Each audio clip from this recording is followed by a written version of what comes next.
New GST रेट्समुळे वस्तू स्वस्त पण दुकानदार जुने दर आकारताय, अशी करा दुकानदाराची तक्रार. नवरात्राच्या पहिल्याच दिवशी देशात जीएसटी 2.0 लागू झाला असून रोजच्या वापरातील 90% अधिक वस्तू आता स्वस्त झाल्या आहेत. तूप, पनीर, सुकामेवा ते TV, AC, fridge, washing machine अशा 375हून अधिक वस्तूंवर कर कपात झाली आहे.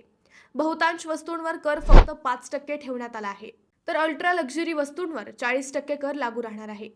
सरकारने स्पष्ट केले आहे की दुकानदारांनी नव्या दरानुसारच वस्तू विकायच्या. अगदी स्टॉक जुना असला तरी. मात्र काही व्यापारी अजूनही जुन्या MRPवरच पैसे घेत असतील तर ग्राहकांकडे तक्रार करायचे पर्याय खुले आहेत. कोणत्या वस्तूंवर दर बदललेले नाहीत?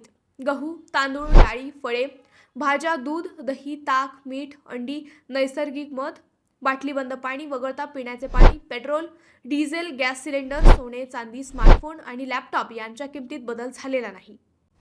दुकानदाराने सवलत दिली आहे की नाही हे कसं ओळखाल?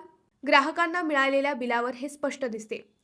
बिलातील दर जीएसटी कपात झालेल्या वस्तूंशी तुलना करता येतात. दुकानदार जुने दर घेत असेल तर तक्रार कशी करावी? टोल फ्री क्रमांक 1800-114000 किंवा 1915 वर कॉल करा.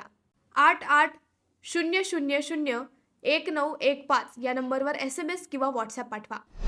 NACH ॲपवर तक्रार नोंदवून मागोवाही घेऊ शकता. consumerhelpline.gov.in वर ऑनलाईन तक्रार करता येते.